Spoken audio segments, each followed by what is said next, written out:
Well, our top story now, and the latest on the Rajasthan political developments. The month-long crisis in the Rajasthan Congress may have ended, but all indications are that the tussle between Chief Minister Ashok Gehlot and former Deputy Chief Minister Sachin Pilot is far from over.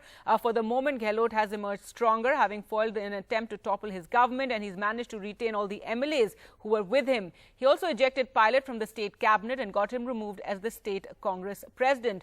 Pilot, sources said, is unlikely to get these posts back. Sachin Pilot, on his part, broke his silence last night, addressing the media after meeting with top Congress leaders in Delhi. He said that it was a fight for honor and respect, and that the Congress leaders had assured him that his issues would be addressed soonest.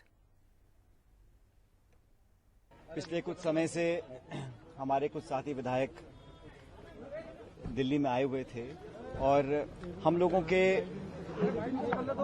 सरकार के और संगठन के कई सारे ऐसे मुद्दे थे जिसको हम रेखांकित करना चाहते थे।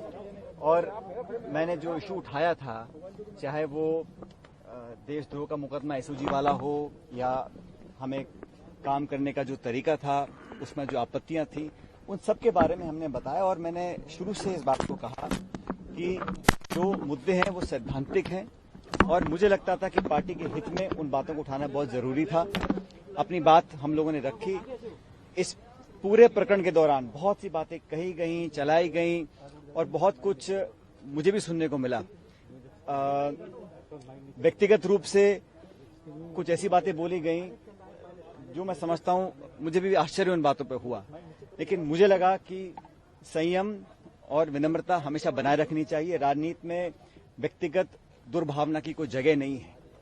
हम लोगों ने, सभी लोगों ने मिलकर 5 साल तक मेहनत कर राजस्थान में कांग्रेस की सरकार बनाई थी और उस सरकार में हम सब भागीदार हैं।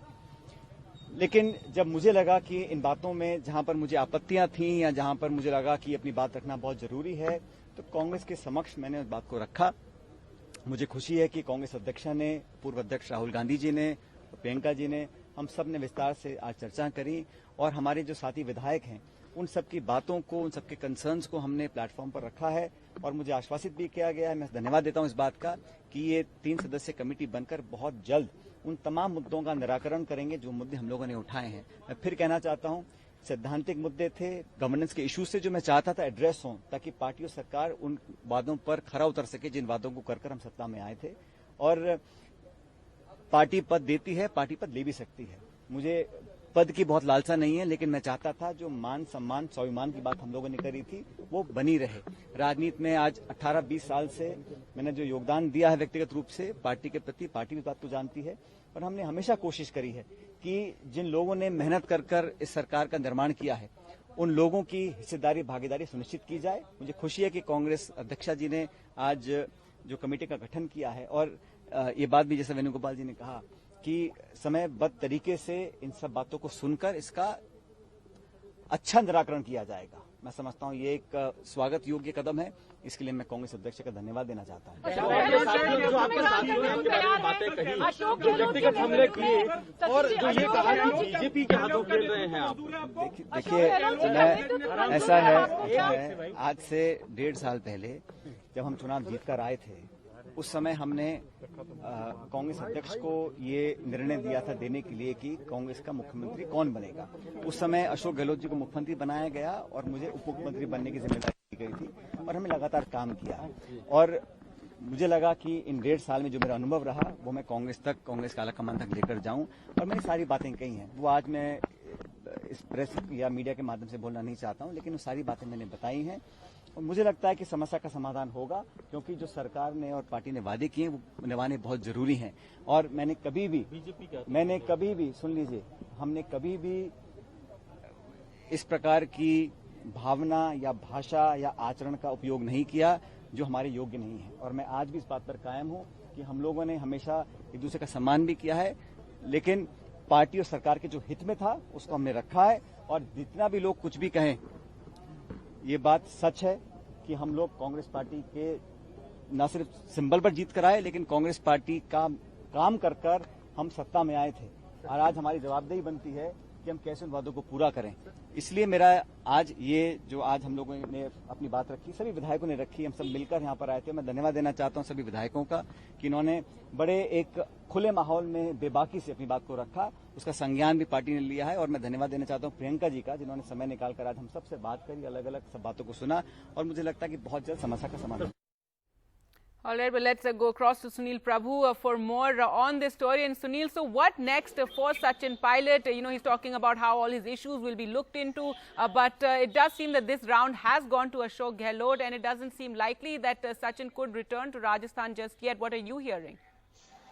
Well, there'll definitely be a cooling off period. There will be a committee which will be constituted. Hopefully, Congress President Sonia Gandhi will make that announcement. There will definitely be a fallout. The General Secretary in charge, Mr. Avinash Pandey, could be a casualty in this. Definitely, somewhere down the line, there has been a disconnect between the young and the old. And I think the fact that both Rahul Gandhi and Priyanka Gandhi Vadra have been able to address these issues and find and see that the Operation Kamal, which was nearly successful, didn't succeed in the state of Rajasthan.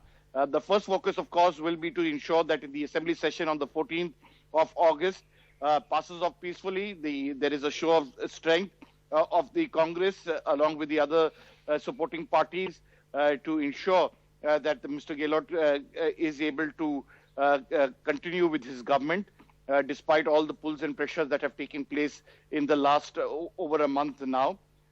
And having said that, of course, there will definitely be issues about who will be chief minister. That, as Mr. Sachin Pilot himself has indicated, there is no question at present for that. What will happen in the run-up to the assembly elections in December 2023 is a different matter.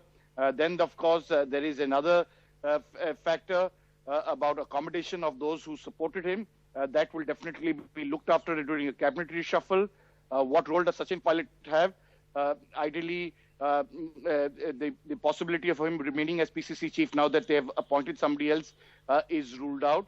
But what can he do? Will he be back as deputy chief minister, or will he play an AICC role?